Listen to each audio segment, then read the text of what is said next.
A noite em São Paulo tem um som específico. Não é o barulho dos carros na Marginal Pinheiros. Não é o zumbido dos 24 milhões de habitantes respirando. É o silêncio.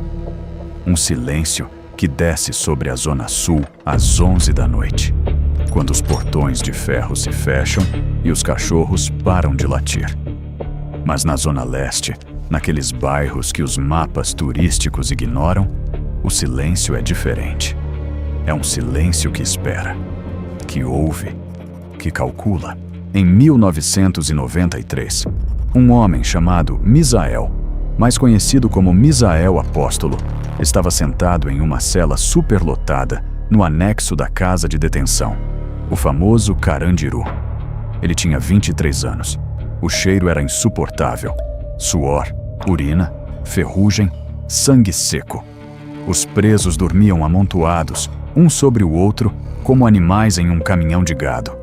Não havia justiça ali. Havia apenas a lei do mais forte. E Misael olhou para aquilo e viu o que ninguém mais viu. Uma oportunidade de poder. Porque é isso que o primeiro comando da capital sempre foi. Não uma rebelião contra o sistema, uma tomada de controle. Em agosto de 1993, 8 presos fundaram o que chamaram de Partido do Crime. O nome original era esse. Eles se reuniam no Pavilhão 9, durante o banho de sol, e planejavam uma coisa que parecia ridícula para quem estava de fora: destruir o sistema prisional por dentro. Não com violência cega, com organização, com regras, com um código que qualquer preso podia entender. Em menos de 8 anos, aquele grupo de 8 homens controlava 80% das prisões do estado de São Paulo. Parece mentira, mas não é. Você já sentiu aquela sensação de que a verdade sobre o crime organizado está sendo escondida de propósito? De que a Globo e a mídia militante pintam um quadro que não corresponde à realidade? Se você já ouviu um político dizer que a pacificação funcionou enquanto o tráfico voltava mais forte, você conhece o gosto amargo da manipulação. O que o governo não quer que você saiba é que o PCC não é apenas uma facção. É um império militar com ambições políticas. Em junho de 2026, o governo dos Estados Unidos classificou o PCC e o Comando Vermelho como organizações terroristas. O governo brasileiro fingiu que não era com ele. O presidente Lula chamou a medida de exagerada. Disse que o Brasil não tem grupos terroristas. Essa fala sozinha revela mais do que qualquer relatório. Se você já desconfiou que o Estado negocia com facções enquanto moradores inocentes morrem, você entende o cinismo do sistema. O PCC não cresceu apesar do governo. Cresceu por causa da omissão do governo. E para entender como uma organização criminosa, criada em uma cela de presídio, se tornou um dos grupos mais poderosos do mundo, você precisa descer comigo até as camadas que ninguém quer descascar. Porque o que está por baixo da superfície de São Paulo é um ecossistema de sobrevivência tão complexo quanto savana africana. A diferença é que aqui os predadores usam terno, fuzil e caneta. Primeiro, você precisa entender a geografia do poder dentro do PCC. A facção não é uma massa amorfa de bandidos armados. É uma hierarquia militar com divisão de funções, áreas de atuação, regras escritas e punições calculadas. No topo está o chamado Paizão, o fundador histórico, que hoje vive isolado em um presídio federal de segurança máxima, mas ainda comunica ordens. Abaixo dele, o Conselho Deliberativo, formado por 5 a 7 membros que decidem as estratégias, as alianças, as guerras e as tréguas. Eles se reúnem por cartas manuscritas, advogados que funcionam como mensageiros e telefonemas codificados que a polícia nunca consegue decifrar a tempo. Depois vêm os gerentes. Cada estado brasileiro tem 1 ou 2 gerentes do PCC. Eles controlam as rotas de drogas, as armas, os estoques. São Paulo, por ser o berço da facção, tem 8 gerentes regionais. Cada um comanda uma fatia do território. A Zona Sul, a Zona Leste, o ABC, a Baixada Santista. Eles não andam armados pelas ruas. Eles usam carros blindados, moram em condomínios fechados, têm contas em paraísos fiscais. O tráfico de drogas é o braço visível, mas o verdadeiro poder do PCC está na logística. Estima-se que a facção movimente entre 200 milhões e 1 bilhão de reais por ano, só em São Paulo. E esse dinheiro não fica na favela. Ele sobe, compra imóveis, postos de gasolina, empresas de ônibus, rádios comunitárias, influência política. A savana do Serengeti tem leões, hienas, leopardos. Cada um sabe seu lugar. No ecossistema do PCC, as funções são igualmente claras. Os soldados são a base armada. Eles tomam conta das bocas de fumo, fazem a segurança, executam os inimigos. São jovens, entre 15 e 25 anos, vindos das periferias mais pobres. Para eles, entrar no PCC significa status, proteção, dinheiro, uma família que o Estado nunca deu. Acima dos soldados estão os vapor, quem vende a droga no varejo. Depois, os fiel, gerentes de boca que controlam o estoque e o dinheiro. E acima deles, os disciplinas, os juízes internos da facção, que julgam e punem os membros que desobedecem às regras. As regras do PCC são escritas, conhecidas como salve. Elas proíbem roubo dentro da comunidade, estupro, violência contra a mulher, delação. Quem quebra o salve é julgado. A punição pode ser a morte, uma surra pública ou a expulsão, que é pior que a morte, porque o expulso vira alvo de qualquer facção rival. Em 2023, uma gravação da Polícia Federal capturou o julgamento de um membro do PCC que desviou dinheiro da boca. O tribunal foi realizado dentro de uma cela, com 5 juízes do conselho. O réu foi executado 48 horas depois. O Estado não soube até a polícia encontrar o corpo. Agora pare. Olhe para a sua volta. Você provavelmente mora em uma cidade onde o tráfico existe, onde a polícia faz operações, onde o noticiário mostra tiroteios. Mas o que você não vê é a inteligência por trás da violência. O PCC tem células que estudam a polícia. Eles sabem os horários das rondas, as placas dos carros descaracterizados, os nomes dos agentes que trabalham na inteligência. Eles têm informantes dentro das delegacias, dentro dos fóruns, dentro dos presídios federais. No Carandiru, antes de ser demolido, o PCC tinha acesso aos arquivos da administração penitenciária. Eles sabiam quem era delator, quem era policial disfarçado, quem estava prestes a ser solto. Em 2006, o PCC executou o maior ataque coordenado da história do crime organizado brasileiro. Foram mais de 200 ataques em 3 dias. Ônibus incendiados, delegacias metralhadas, prédios públicos explodidos. O governo do estado de São Paulo entrou em colapso. As escolas fecharam, os hospitais ficaram sem médicos porque ninguém conseguia chegar ao trabalho. O PCC mostrou que podia parar a maior cidade do país com um telefonema. E o que o governo fez? Negociou. Nos anos seguintes, os líderes do PCC foram transferidos para presídios federais, mas o comando continuou de dentro. Em 2018, a Polícia Federal descobriu que o PCC estava construindo um túnel para resgatar seu principal líder de um presídio federal em Mossoró. O túnel tinha 200 metros de comprimento, iluminação elétrica, ventilação. Foi descoberto por acaso. Se não fosse, o resgate teria acontecido. O ecossistema do crime não é diferente do ecossistema natural. No Serengeti, os leões marcam território com urina e rugidos. No PCC, o território é marcado com tiros e corpos. Cada boca de fumo é uma toca. Cada viela é uma fronteira. Cada morador sabe até onde pode ir, em que horário pode sair, o que pode falar. As regras não estão escritas em lugar nenhum, mas todo mundo conhece. Cruzar a rua errada depois das 10 da noite pode custar a vida.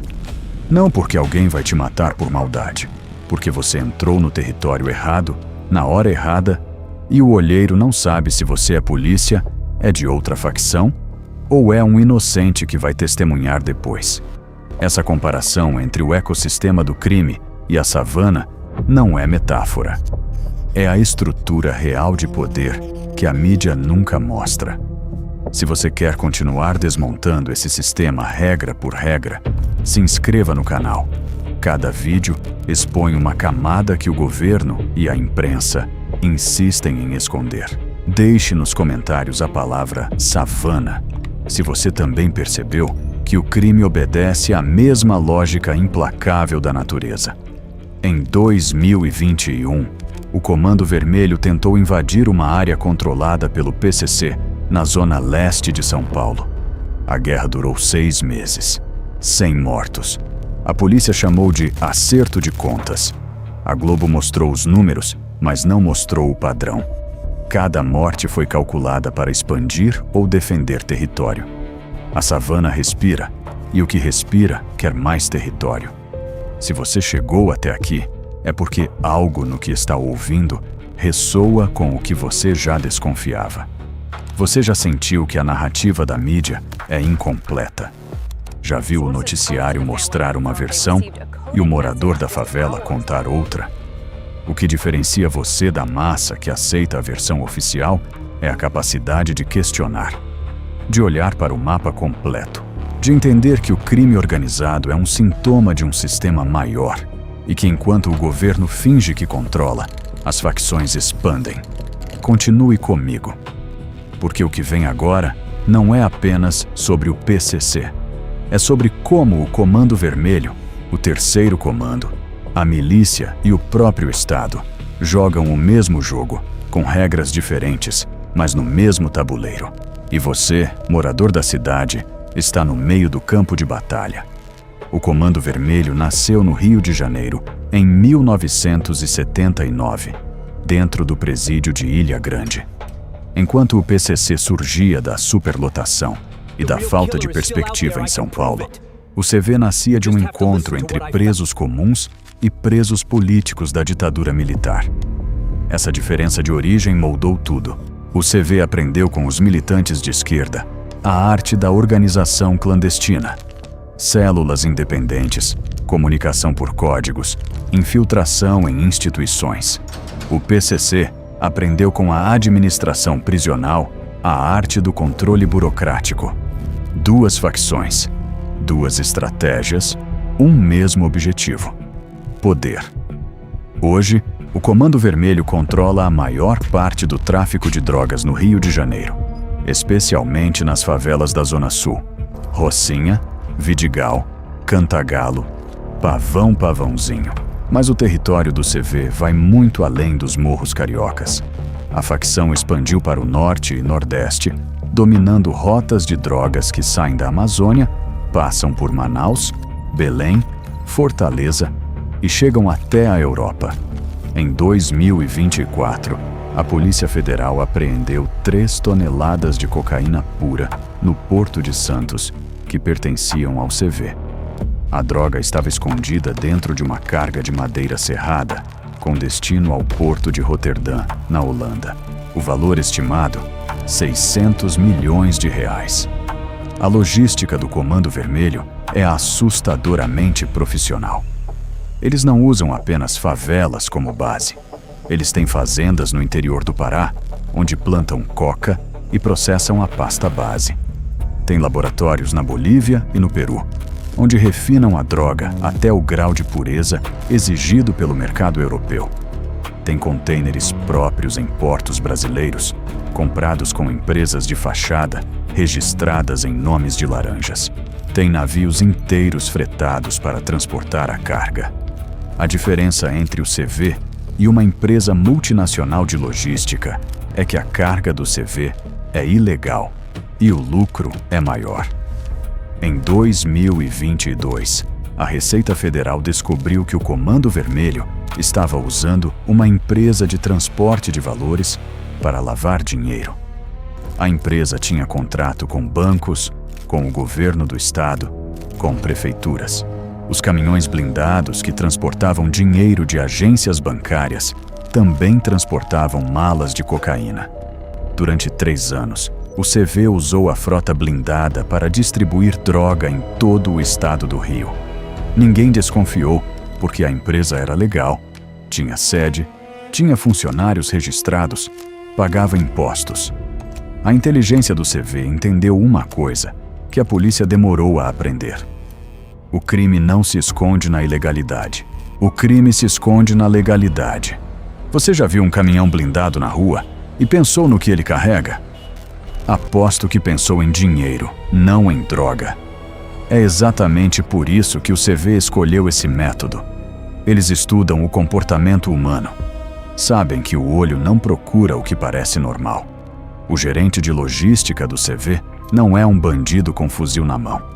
É um homem de terno e gravata, formado em administração, que trabalha em uma sala com ar-condicionado e planeja rotas em um mapa digital. A diferença entre ele e o gerente de qualquer transportadora é que a carga dele mata. A relação entre PCC e Comando Vermelho é complexa. Não é de guerra total, mas também não é de paz. Em alguns estados, eles dividem o território. O PCC fica com as prisões e o tráfico interno. O CV fica com as rotas internacionais e o litoral. Em outros, como o Rio de Janeiro, o CV domina e o PCC tenta infiltrar.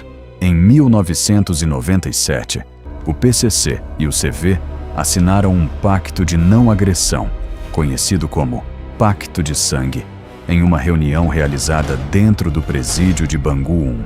Os líderes das duas facções se encontraram pessoalmente, trocaram apertos de mão, prometeram lealdade. O pacto durou até 2001, quando um líder do CV foi assassinado por ordem do PCC dentro de um presídio em São Paulo. Desde então, a relação é de tensão permanente, com momentos de calmaria e explosões de violência. Em 2023, uma escuta da Polícia Federal capturou a conversa entre um gerente do PCC e um gerente do CV, discutindo a divisão de uma rota de armas que entrava pelo Paraguai e seguia para o Rio e para São Paulo. A conversa foi educada, quase corporativa. Eles negociaram prazos, quantidades, formas de pagamento. No final, o gerente do PCC disse: "Vai dar certo. Se não der, a gente resolve." Resolver, no vocabulário das facções, significa guerra. A escuta foi usada como prova em um processo que corre em sigilo na Justiça Federal. O conteúdo nunca foi divulgado pela imprensa tradicional. Agora, pense no que você acabou de ouvir. Duas facções que se matam há décadas, sentadas na mesma mesa, negociando como executivos de empresas rivais. O que isso revela sobre a verdadeira natureza do crime organizado? Não é sobre ódio, é sobre mercado. O PCC e o CV competem, mas também cooperam quando o lucro é grande o suficiente. Eles não são inimigos ideológicos. São concorrentes que sabem quando fazer guerra e quando fazer acordo. O governo, a Globo, a mídia militante tratam o crime como caos. Mas o crime é cálculo puro. Se você já sentiu que o noticiário simplifica demais o crime organizado, reduzindo tudo a bandidos contra a polícia, você tem razão. A realidade é muito mais complexa. O crime organizado brasileiro é um sistema financeiro paralelo, uma estrutura de poder que rivaliza com o Estado em capacidade de influência, e uma máquina de guerra que opera em 3 frentes: o tráfico de drogas, o tráfico de armas e a lavagem de dinheiro. Cada uma dessas frentes exige inteligência, planejamento, conexões políticas e uma dose brutal de violência calculada. Em 2020, a CPI-M do crime organizado no Senado Federal ouviu depoimentos de ex-integrantes do PCC que revelaram detalhes impressionantes sobre a estrutura financeira da facção. Um deles, um contador que trabalhou para o PCC por 12 anos, explicou como a facção investia o dinheiro do tráfico. Eles compravam imóveis em bairros nobres de São Paulo: Jardins, Vila Nova Conceição, Morumbi. Os imóveis eram registrados em nomes de laranjas, alugados para empresas legais. E o aluguel era declarado no imposto de renda. O dinheiro sujo entrava no sistema financeiro como aluguel limpo. A Receita Federal via a declaração e não desconfiava. Durante anos, o PCC usou o mercado imobiliário paulistano como máquina de lavar dinheiro. Os prédios que você vê na Avenida Brigadeiro Faria Lima podem ter sido construídos com dinheiro do crime. O contador, em depoimento, disse que a facção tinha uma regra clara: nunca comprar imóvel na periferia, sempre no centro nobre, porque ninguém desconfia de um prédio caro. A lavagem de dinheiro é o coração do crime organizado. Sem ela, o tráfico não se sustenta. O PCC e o CV não usam apenas o mercado imobiliário. Eles têm empresas de fachada em setores estratégicos: postos de gasolina, transportadoras, lojas de material de construção, farmácias, bares, restaurantes, até clínicas de estética.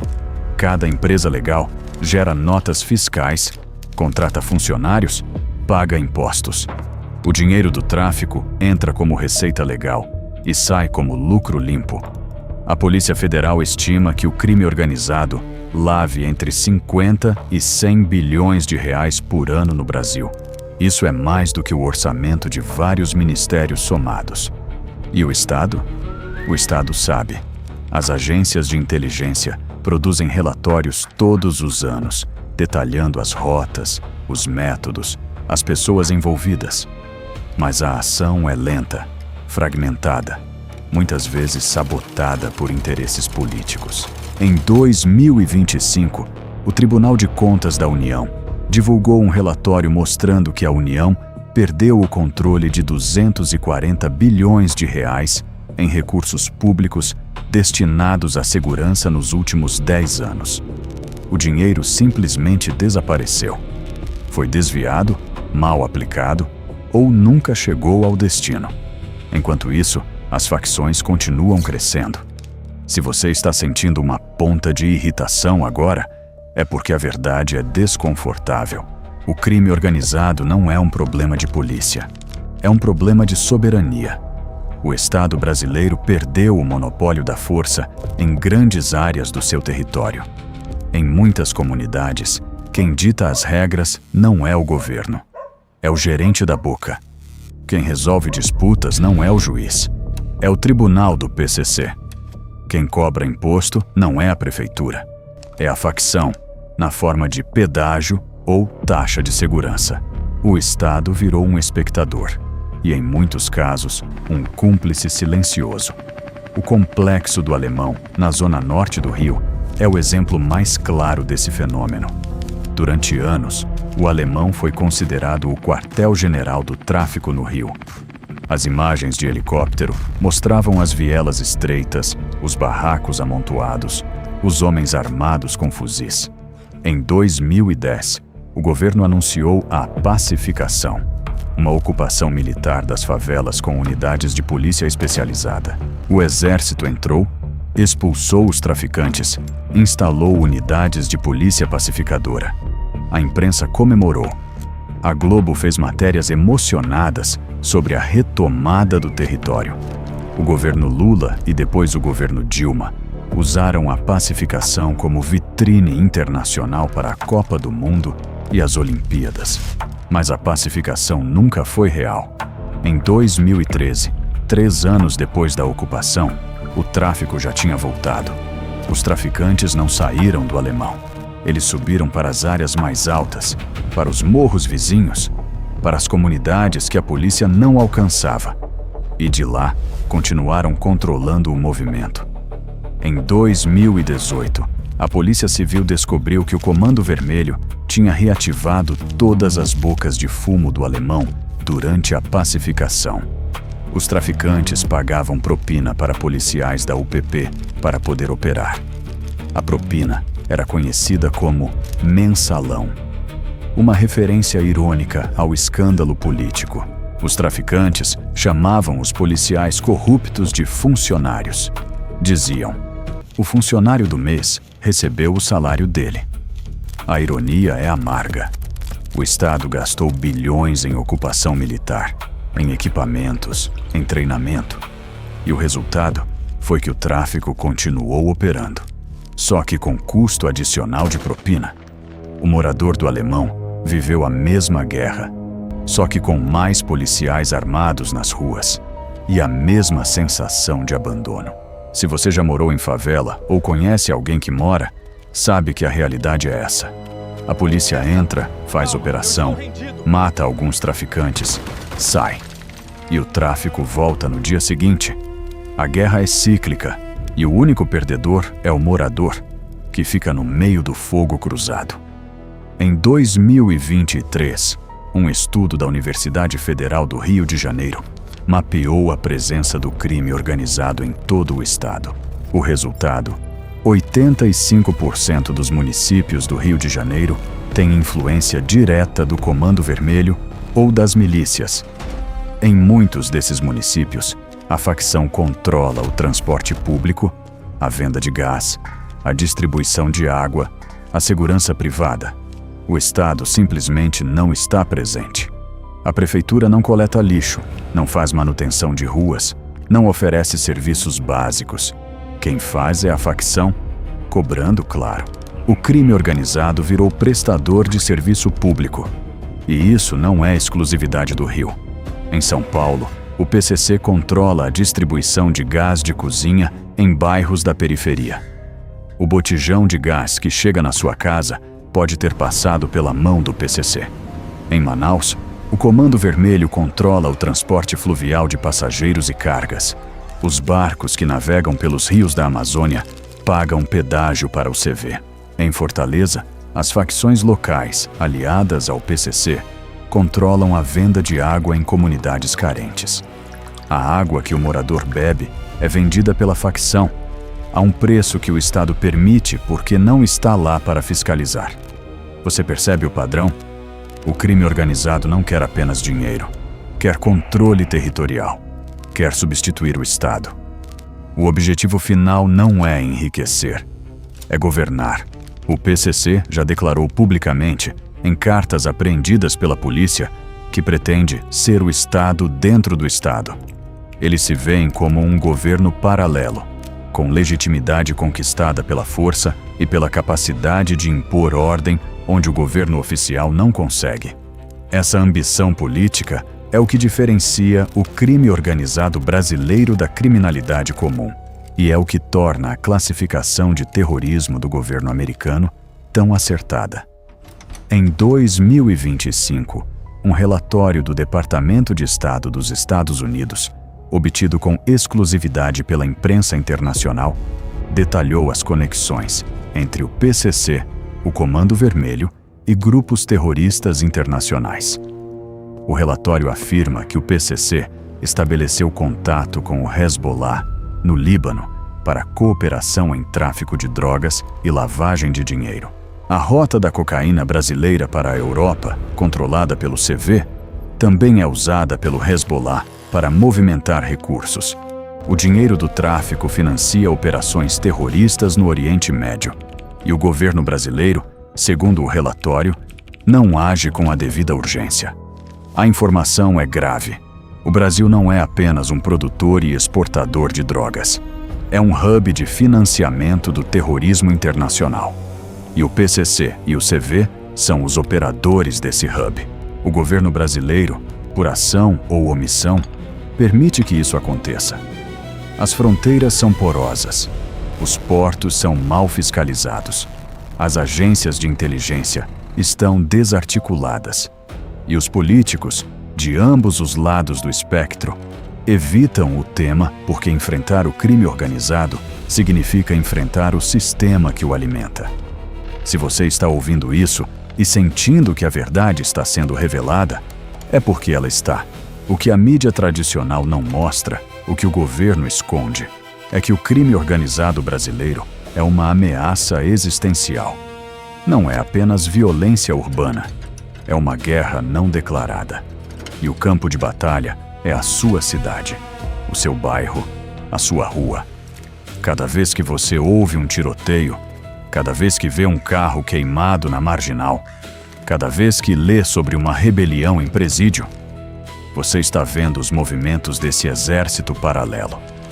Em 2026, após a classificação terrorista do PCC e do CV pelo governo americano, o Conselho de Segurança da ONU convocou uma reunião de emergência para discutir o impacto do crime organizado brasileiro na segurança global. Pela primeira vez, o Brasil foi tratado como fonte de ameaça internacional, não como vítima.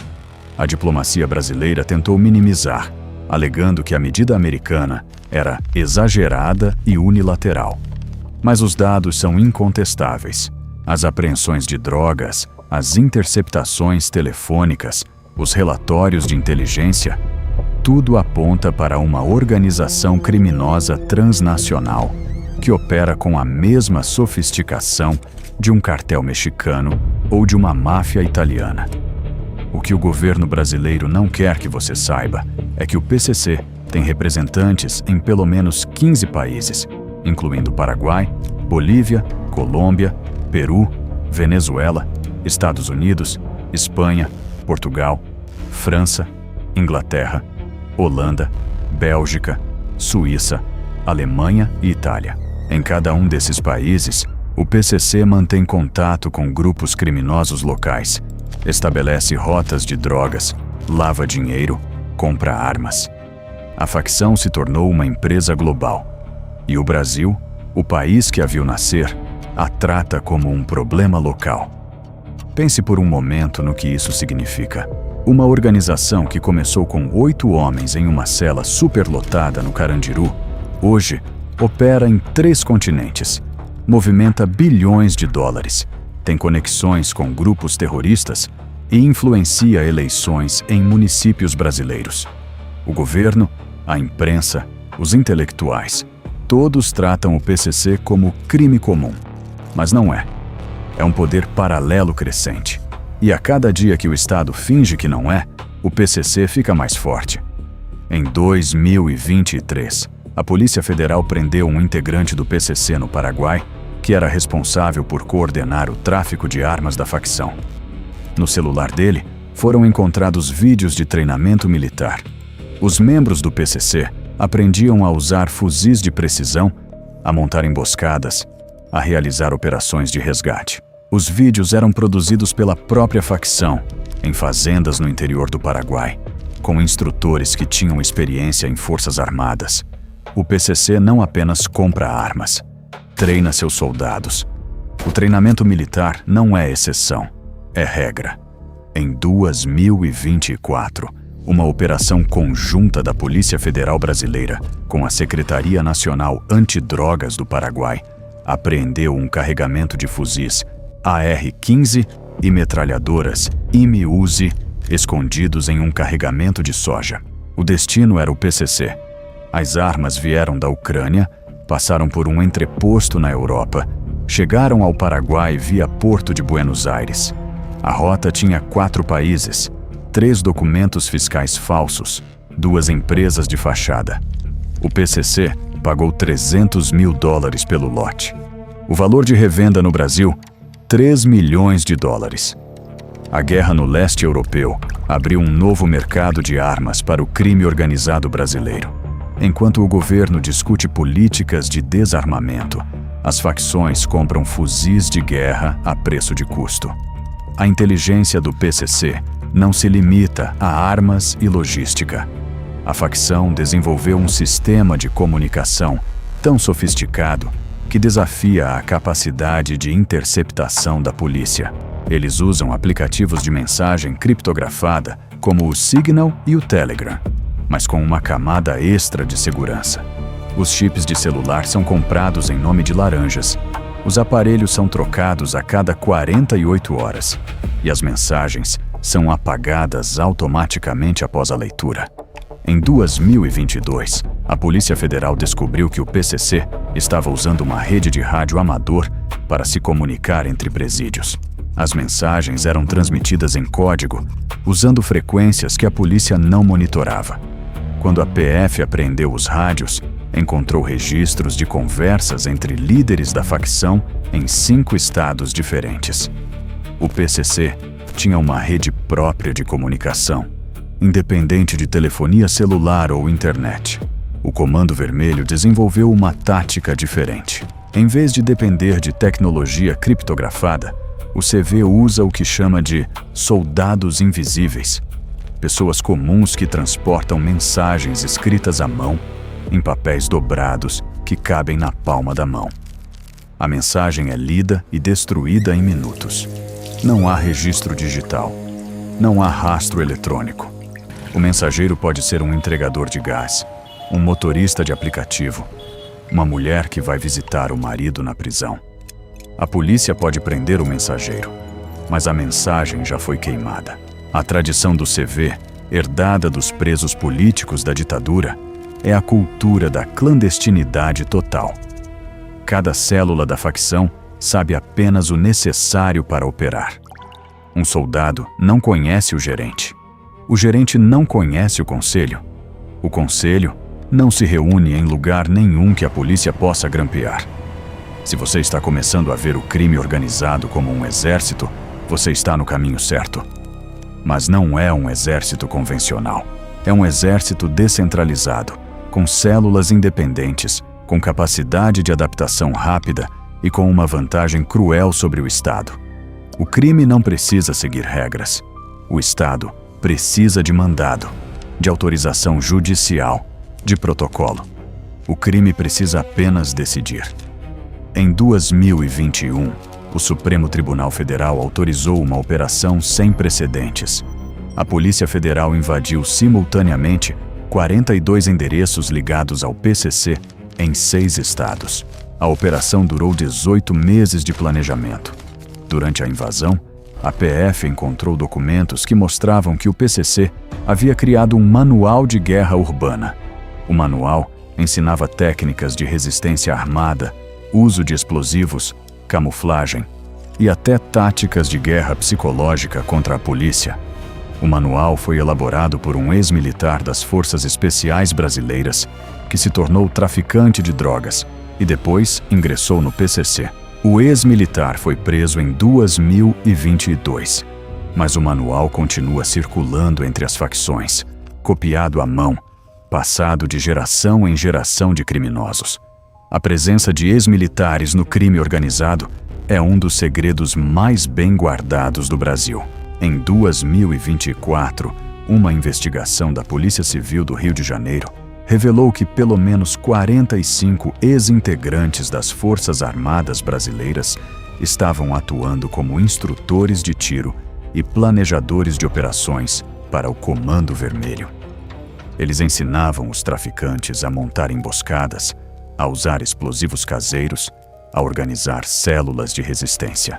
Um deles, um ex-sargento do Exército, foi preso dentro de uma favela no Rio, ensinando a um grupo de jovens como desmontar e montar um fuzil AR-15 em menos de 30 segundos. O treinamento era uma exigência do CV para quem quisesse subir na hierarquia. O ex-sargento ganhava R$15 mil por mês.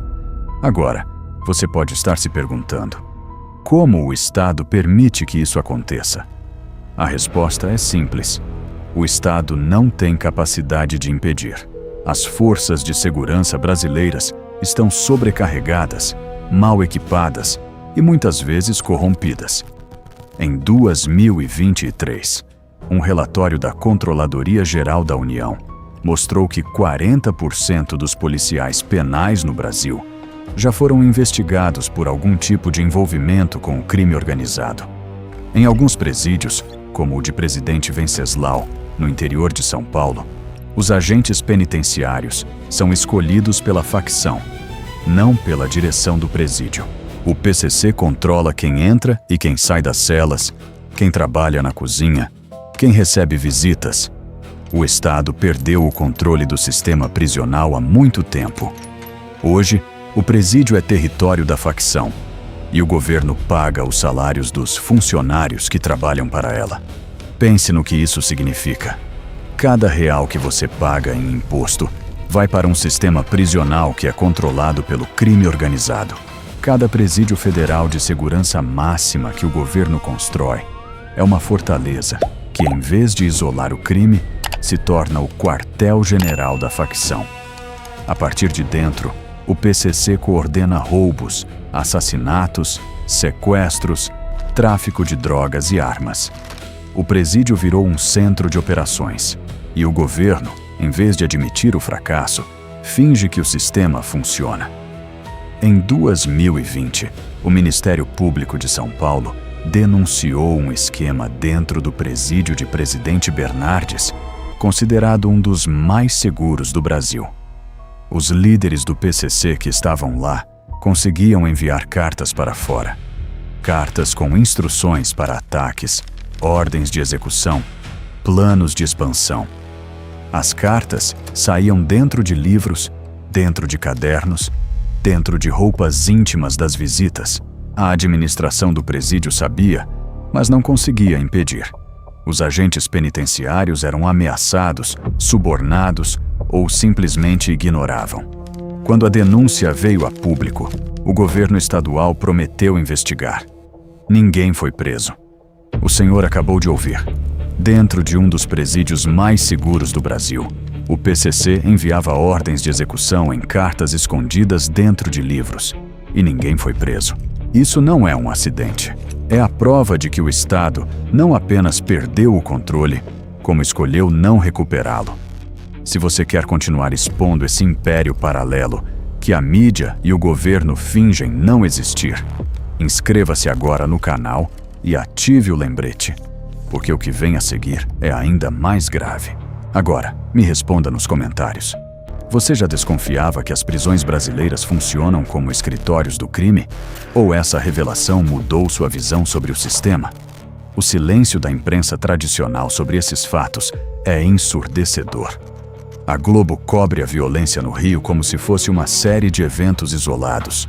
A Folha de São Paulo trata o PCC como facção criminosa genérica. O Estadão evita o tema por razões que ninguém explica.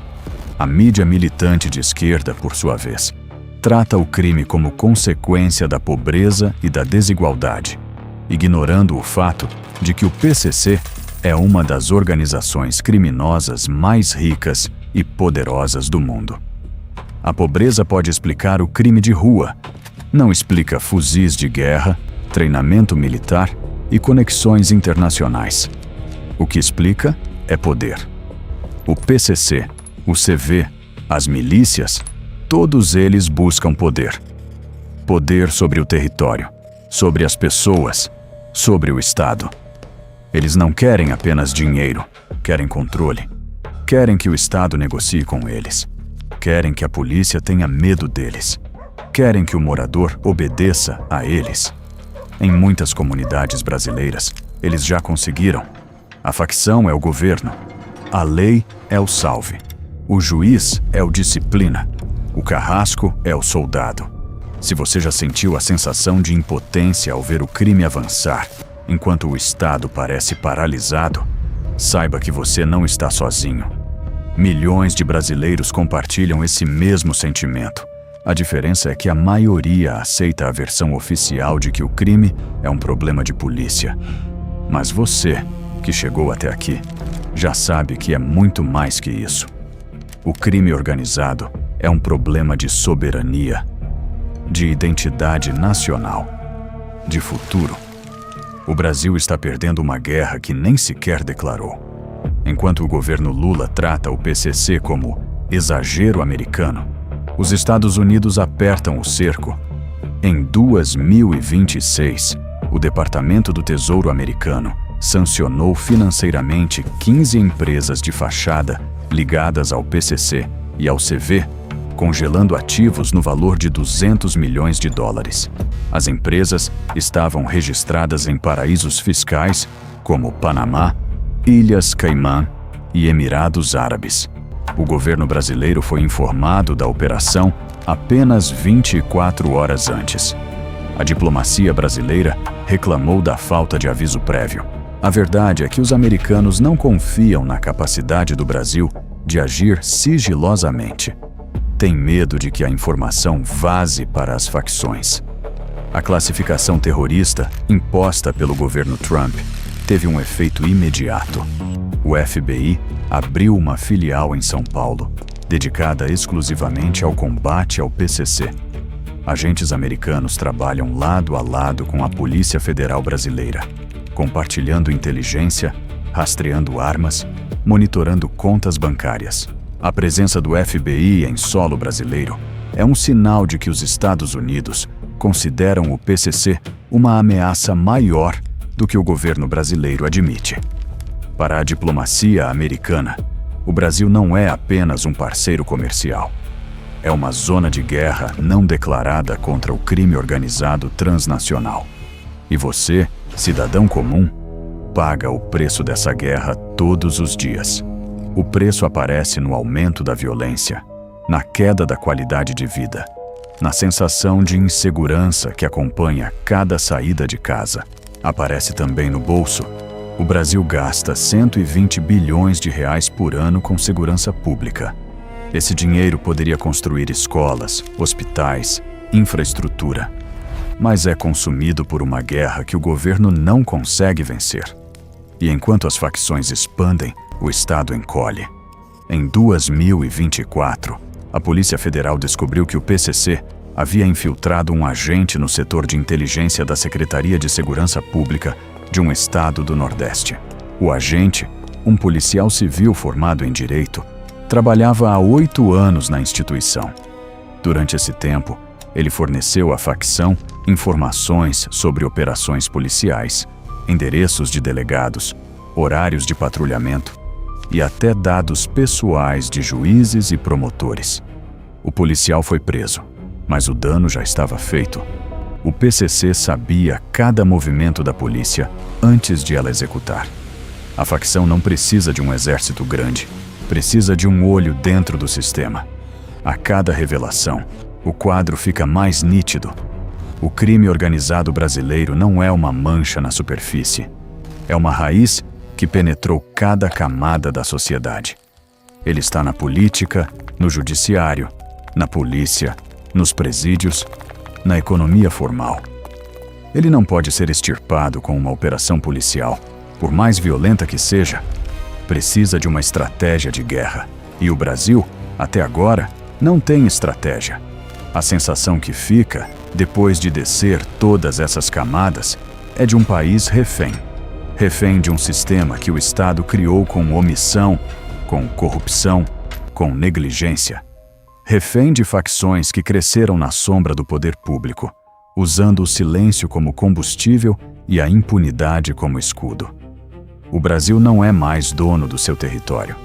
Em grandes extensões do país, o dono é o PCC, o Comando Vermelho ou a milícia. E eles não vão embora sozinhos. O cheiro de pólvora queimada na zona norte do Rio, o silêncio calculado na zona leste de São Paulo, o olhar do olheiro na entrada da favela, tudo isso são marcas de um poder que não pede licença. O Brasil dorme com um inimigo dentro de casa, e o inimigo, pacientemente, espera o dia em que o Estado finalmente acorde. Este ecossistema que descrevemos não é uma metáfora. É a realidade operacional do crime organizado no Brasil. Cada peça se encaixa em um mecanismo de poder que se retroalimenta. O tráfico financia as armas garantem o território gera receita, a receita compra influência e a influência protege o sistema. O PCC, o Comando Vermelho, as milícias, todos seguem essa mesma lógica. A diferença está na escala, no método, na região. Mas o princípio é o mesmo. Controle total sobre um território e sobre as pessoas que vivem nele. O Brasil vive um paradoxo trágico. É um país com um dos maiores PIBs do mundo, com uma das constituições mais detalhadas, com forças armadas respeitadas internacionalmente. E, ao mesmo tempo, é um país onde o crime organizado dita regras em milhares de comunidades, onde o sistema prisional é controlado por presos, onde a polícia luta uma guerra que não pode vencer, porque o inimigo está dentro e fora dos muros. O paradoxo não se resolve com discurso, resolve-se com ação. E ação, até agora, é o que falta. A classificação terrorista do PCC e do CV pelo governo dos Estados Unidos não é um erro diplomático. É um alerta. Um alerta de que o Brasil não está sozinho na percepção do problema. Um alerta de que o crime organizado brasileiro já cruzou fronteiras e ameaça a segurança global. Um alerta de que o tempo de fingir que o problema é local acabou. O governo brasileiro pode escolher ignorar o alerta, mas o preço do silêncio fica mais caro a cada dia. O que você, espectador, pode fazer com essa informação? A resposta não está em ações heróicas individuais. Está na recusa em aceitar a versão oficial. Na recusa em tratar o crime organizado como violência urbana genérica. Na recusa em acreditar que a solução virá de políticos que negam a gravidade do problema. O primeiro passo para vencer uma guerra é admitir que ela existe. O Brasil, como país, ainda não deu esse passo, mas você, que desceu todas as camadas desta investigação, já sabe a verdade. O ecossistema do crime não é uma selva sem lei. É uma selva com leis muito claras, escritas com sangue, impostas com fuzis, sustentadas por um sistema financeiro paralelo que rivaliza com o Estado. O PCC e o Comando Vermelho não são grupos de bandidos desorganizados. São estruturas de poder que aprenderam a usar a omissão do Estado como combustível. Elas cresceram porque o governo preferiu negar a combater. E continuam crescendo porque a negação ainda é a política oficial. A noite em São Paulo, o silêncio no Alemão, o som dos helicópteros sobrevoando a Rocinha, tudo isso são marcas de um poder paralelo que não pede desculpas. O Brasil acordará, em algum momento, para a realidade que descrevemos. A pergunta que fica, ecoando no ar como o disparo de um fuzil em uma viela escura, é: quando esse despertar acontecer, ainda haverá tempo para retomar o controle do próprio território?